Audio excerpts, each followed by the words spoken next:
11월 3일 월요일. 안전망 위에서. 미국 샌프란시스코의 금문교는 세계적으로 잘 알려진 관광 명소입니다. 높이 227m의 탑에서 늘어뜨린 케이블에 매달려 있는 총 길이 1280m의 이 다리는 건설 과정이 결코 쉽지 않았습니다. 빠른 물살과 거센 폭풍, 자욱한 안개로 인해 작업은 위험했고 첫 1년 동안만 23명의 인부들이 목숨을 잃었습니다. 이에 건설 회사는 새로운 방법을 고안했습니다. 거대한 그물망을 다리 아래에 설치한 것입니다. 놀랍게도 그 후 공사는 약 20% 더 빨라졌고 더 이상 큰 사고도 발생하지 않았습니다. 안전망이 있다는 확신이 인부들의 마음을 든든하게 지켜주었기 때문입니다. 우리의 삶도 마찬가지입니다. 눈앞의 위험과 두려움은 언제든지 우리를 위축시키지만 안전하게 붙잡아주는 울타리가 있다면 마음은 훨씬 담대해집니다. 크리스천의 삶에는 바로 그 평안의 하나님이 계십니다. 우리가 실족하지 않도록, 넘어지지 않도록, 보이지 않는 그물망처럼 우리를 감싸 보호하시는 분이 오늘도 함께 하십니다. 오늘의 말씀. 여호와께서 너를 지켜 모든 환난을 면하게 하시며 또 내 영혼을 지키시리로다. 여호와께서 너의 출입을 지금부터 영원까지 지키시리로다. 오늘의 만나. 두려움 속에서도 하나님의 보호하심을 신뢰할 때 우리는 담대함으로 나아갈 수 있습니다.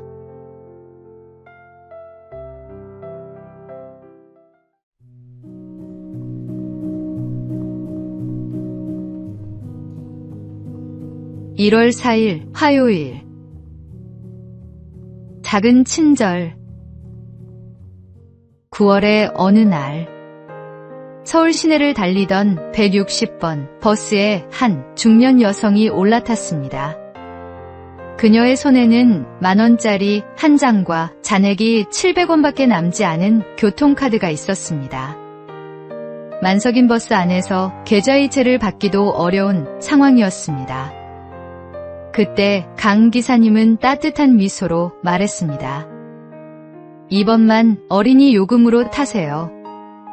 작은 배려였지만 그 여성에게는 큰 위로가 되었습니다. 잠시 후 여성은 하차하며 기사님의 손에 작은 쪽지를 쥐어주었습니다. 종점에 도착해 펼쳐본 쪽지에는 정성스러운 손글씨와 10,000원짜리 한 장이 담겨 있었습니다. 오늘 잃어버린 휴대전화를 찾았고 버스에서도 배려를 받았어요. 2번이나 친절을 받았으니 저도 보답하고 싶습니다. 시원한 음료라도 꼭 사드세요. 감사합니다.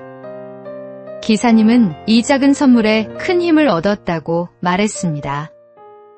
세상은 때로 팍팍하고 바쁘게 돌아가지만 이런 작은 친절과 배려가 우리를 살게 합니다.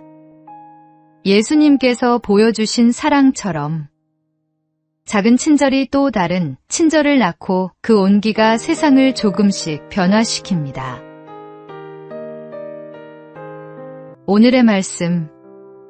서로 친절하게 하며 불쌍히 여기며 서로 용서하기를 하나님이 그리스도 안에서 너희를 용서하심과 같이 하라. 오늘의 만나.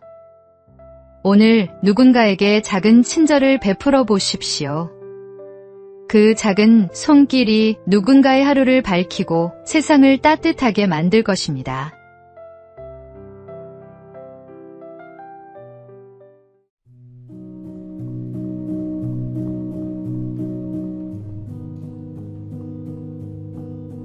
(11월 5일) 수요일. 한 병의 포도주. 옛날 한 임금이 온 나라 백성을 불러 큰 잔치를 열었습니다. 왕은 풍성한 음식을 준비하고 백성들은 각자 포도주 한 병씩 가져오도록 했습니다. 그러나 잔칫날 큰 통에 담긴 것은 모두 맹물이었습니다. 사람마다 남들이 포도주를 가져올 테니 나는 물을 가져가도 괜찮다고 생각했기 때문입니다. 작은 이기심은 결국 모두의 기쁨을 빼앗아 버립니다. 반대로 나부터 좋은 포도주를 가져오자는 마음은 공동체를 살리고 잔치를 풍성하게 합니다. 교회와 사회, 가정도 마찬가지입니다. 누군가의 감사 어린 마음, 작은 섬김과 정직한 선택이 모여 더 큰 은혜를 만들어 갑니다. 감사는 단순히 고마움을 표현하는 말이 아니라 먼저 행동으로 드러나는 삶의 태도입니다.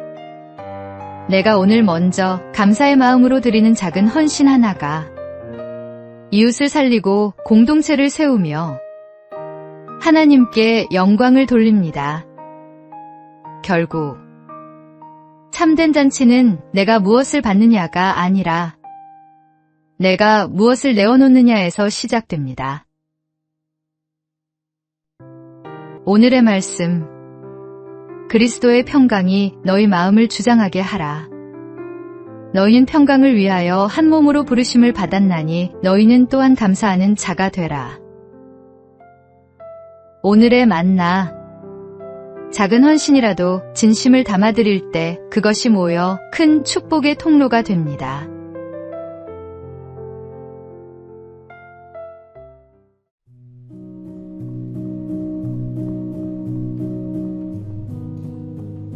(11월 6일) 목요일. 집과 무덤의 차이. 노야 벤사가 지은 빵장수 야곱에는 이런 이야기가 전해집니다. 어느 날 한 벽돌공이 야곱을 찾아와 좋은 집을 짓는 비결을 물었습니다. 야곱은 말했습니다. 집을 짓는다면 반드시 창과 문을 달아야 하지요.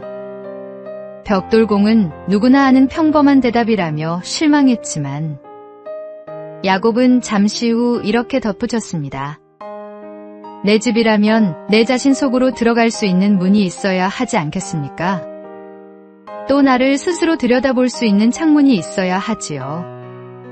그가 그렇지 않으면요? 라고 묻자 야곱은 낮은 음성으로 대답했습니다. 집과 무덤의 차이는 바로 그 문과 창이 있느냐 없느냐의 차이일 뿐이랍니다. 우리의 마음도 같습니다. 다진 마음은 결국 스스로를 가두고 메마르게 하지만 열린 마음은 새로운 빛과 순결을 받아들입니다. 그 차이를 만드는 힘은 바로 감사입니다. 작은 일에도 감사할 때 마음의 문은 활짝 열리고 창은 투명해져 삶이 더욱 풍성해집니다. 결국 당신의 마음을 궁전으로 세울지 무덤으로 만들지는 감사가 있느냐 없느냐에 달려 있습니다. 그러므로 오늘도 감사의 문과 창을 달아 마음을 환히 밝혀 보십시오. 오늘의 말씀, 범사에 감사하라. 이것이 그리스도 예수 안에서 너희를 향하신 하나님의 뜻이니라. 오늘의 만나, 감사는 우리 마음의 문을 여는 열쇠입니다. 작은 것에도 감사를 발견해 보세요.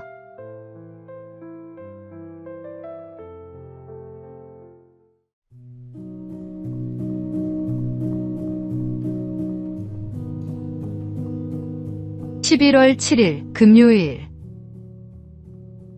금메달보다 아름다운 선택. 2025 도쿄 세계육상선수권대회 남자 3000m 장애물 예선전에서 감동적인 장면이 펼쳐졌습니다. 벨기에의 팀 판데 벨데 선수는 경기 초반 선두권을 달리다가 세 번째 허들과 충돌해 무릉덩이에 넘어졌습니다. 그런데 그는 일어나 앞을 보았을 때 콜롬비아의 카를로스 산 마르틴 선수가 허들에 걸려 오른발을 다친 채 트랙에 쓰러져 있는 모습을 발견했습니다. 판데벨데 선수는 망설이지 않았습니다. 속도를 늦추고 뒤돌아가 그를 부축했습니다. 두 선수는 서로 어깨를 감싸 안은 채 나란히 결승선을 통과했고 관중들은 뜨거운 박수를 보냈습니다. 경기 후 그는 말했습니다. 우리 둘 다 운이 좋지 않았으니 이 불운을 함께 나누고 싶었습니다. 그는 지난해 로마 유럽 선수권에서 쇄골이 부러지는 부상을 당한 적이 있었기에 트랙에서 무력한 기분이 어떤 것인지 너무나 잘 알고 있었습니다. 두 선수는 10위와 11위로 결선 진출에는 실패했습니다. 하지만 그날 트랙 위에서 가장 빛났던 것은 기록이 아니라 함께 걸어간 그 발걸음이었습니다. 진정한 승리는 혼자 달려가는 것이 아니라 함께 일어서는 데 있습니다. 오늘의 말씀. 너희가 짐을 서로 지라. 그리하여 그리스도의 법을 성취하라.